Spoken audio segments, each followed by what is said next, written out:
Hello, my name is Bill Bain. I am the program director for the Web Design and Development degree program, and we're in my office and we're going to discuss a little bit of things about the web and music industry. For many years, I was a musician. I went to school on a full ride scholarship. I played professionally for about 16 years, I think it was. And then I just kind of got tired of music and what was going on with it, and I had some other circumstances in my life that I needed to figure out what I wanted to do or what I didn't want to do. And I knew I was ready for a change, so I'd always messed around with computers. I ended up coming to Full Sail as a student in '95. I graduated in '96. I think I was in one of the fourth or fifth digital media class here. I went out in the industry for about 10 years and did all kinds of media development, and I worked at Disney and Universal and a bunch of places. I was creative director, director of digital media. Had a long career thanks to Full Sail.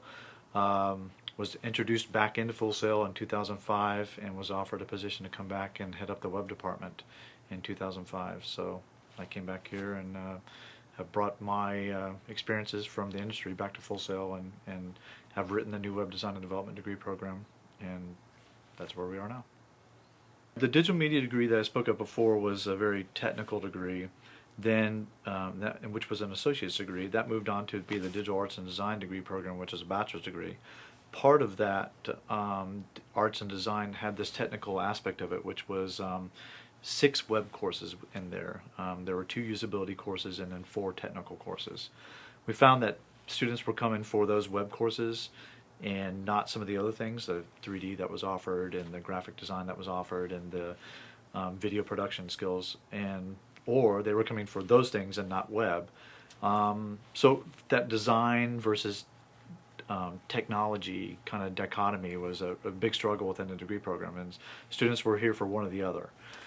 From there we decided, you know what, maybe we should just go ahead and make a degree on something called the World Wide Web, and so we did, and that's how it came to be. The Web Design and Development degree program actually, you don't really need to have any experience other than you should be computer literate. You don't need to really know anything about web page development. We'll teach you all of that. It's really simple to break it down into 3 main parts. The first half of the degree program is all design related, so anything having to do with design and usability is the first half of the degree program. The second half of the degree program is web application or development. So we're going to teach you scripting languages and coding languages and all kinds of crazy things that maybe you're not familiar with, or you are. Right in the middle of it, to bridge that whole gap between design and developer, is Flash. And Flash is a really unique tool because it actually straddles the design mind and the developer mind. So it has its own scripting language in there called ActionScript, which is an object-oriented language now, which can get us into the ball for other things that's come on down the park for web development. It also straddles the design side of things, which you can be a really good designer in Flash or an animator in Flash or those kinds of things. So the degree kind of just straddles both. I haven't seen anything out there like it at all in the educational field. I see people either offering a tech degree, which would be more IT or development, or a web design degree, but nothing that's doing all of it. I'm sure there probably is one, I just haven't seen it yet. So, web has a really unique opportunity, and it's already been proven that you can promote now and not have big label marketing behind you. So obviously, if you're connected to millions of people all over the world, you can sell to clients and customers that you never have access to before. So when you take that and couple that with the music industry, now we have such great compression rates, and we can get file sizes so small now, and we can get really good audio quality out of those file sizes. Now we have a really unique opportunity to get all kinds of music to all over the world, which maybe you didn't have before. So that's one aspect of the web that's really huge. The other aspect of it is it's just like anything else that you're going to put on the web. As long as you've got a clear plan and marketing approach, and you know what you're designing for and who your client is, you're going to be successful. If you just throw something up there and you don't know where you're going with it, you're probably not going to be so successful. My view may not be as popular as some other people's, especially people in the record label industry, but if you think about it, it kind of brings it back to what music was in the early part of maybe the 18th century or so. And So you had all these classical composers. There was no way to record any of this music, and the only way that music was made popular was by taking the manuscript and giving it to other orchestras so that it could be played in front of other people. So that's how musicians became popular. And then what happened as a business model resulted when music became really big was that the record labels would distribute for you, and then that they were making money off of the artists, you know, music concepts. So I think the web has kind of taken a little bit of that out, and we're seeing a better approach of maybe we don't need to go after the dollar, we need to go after the art in music. Good web design and implementation is always going to succeed no matter what you're trying to do. It's always going to be a better thing. So again, knowing your audience and what they're going to do and why they want to come to this website and what you're going to make it for, this whole pre-production process, which is part of what we teach in the degree program, is going to make sure that you are getting your message across in the most effective way. So that right there is going to help immensely. Looking at things like web space or MySpace as a web space only kind of approach is sure, it's important to have those kinds of things because that is a trend that's out there. I don't think that as a solo effort is going to get you very far. I think it might get you somewhere, but not very far. So you're going to need to at least expand on just given the abilities of viewing, of hearing more music, or maybe you could sell your music off of your website, or you know, building more of a tool or of a technology along with your PR site. That's going to help in the music industry. I think social networking isn't going to go away. So whatever the tool or technology that is currently being used for that probably will ebb and flow. So yeah, I think MySpace will probably go out. I think as we've seen MySpace going down a little bit and Facebook coming up. One of the cool things about MySpace was that it drove the adoption rate of the Flash player, which we had a new version of the Flash player come out in the web world. And that's a plug-in for the browser, and that gives us the ability to write newer and more robust code into Flash websites, and gives us more video codecs compressions and audio compressions into that as well. So the adoption rate of the Flash Player 9, the latest Flash player, was hugely successful, and it was rapidly pushed by MySpace. So that's a really interesting side from the whole social networking thing. So we kind of see technology being driven by social networking right in that instance. I know of a really, really prominent artist that was fed up with his music label that gave away his discs at concerts. And I think for him, it ended up being a good thing. He wanted his music out there, and so he was trying to give his own PR, and so that worked out well for him. But as far as the Radiohead deal is concerned, I really don't know the particulars of what's going on. I don't think that would be a good thing to start out as an early adoption technique to give something away. I think the web has been just riddled with that example over and over and over. We're going to give something away and we're going to make that money back up on the second time. That business model has never worked on the web yet. In fact, there's only a few business models that have, so I think everyone's scrambling for that new business model. So I don't see that, let's give it away and then they'll come, that whole, if we give it away, they're going to come attitude. I don't see that being a very successful model at all for a first timer.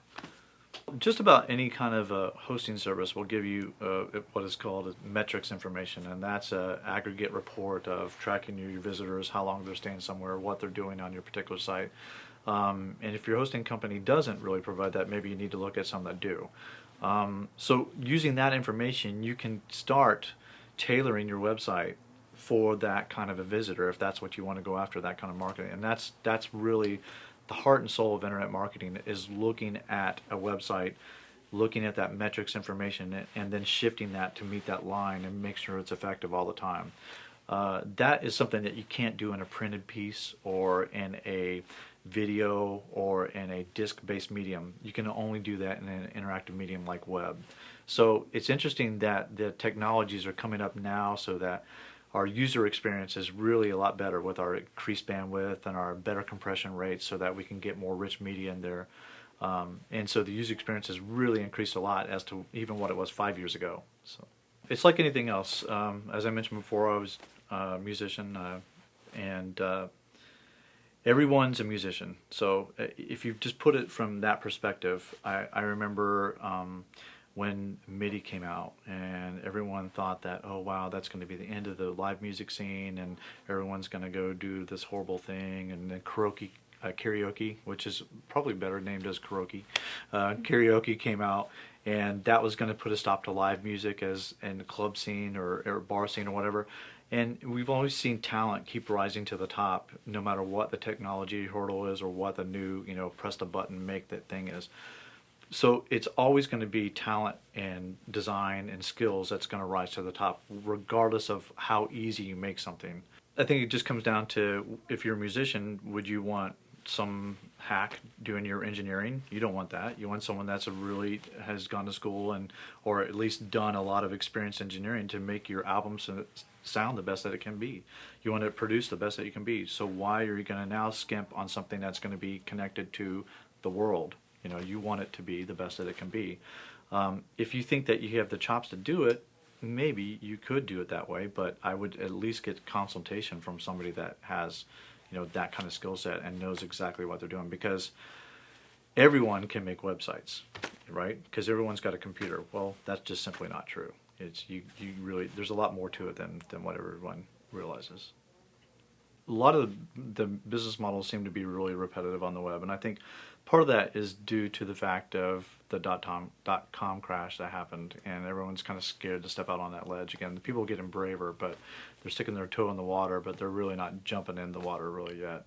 So I don't think you're going to see a lot of gambling as far as new business ideas and approaches as on the web is concerned, as far as industry concerned. But I can't think of anything that's really blown me away as far as a music thing that I've seen on the web that I just go, wow, that's it, that's the next thing. I think the whole experience of what Apple's doing with the iTunes and the iPod and making that accessible is a really cool thing. In fact, I have a guy that's on my staff who's a musician, and he has stuff out on iTunes. So you can do yourself with iTunes, and they have the tools to make it. And I think that's a really cool thing for anyone to get into. And they brand it, it looks like it's professionally branded from everyone else. So your storefront looks exactly the same as all the other big storefronts out there. That to me is probably the coolest thing I've seen out on the web in regards to music, getting your message across.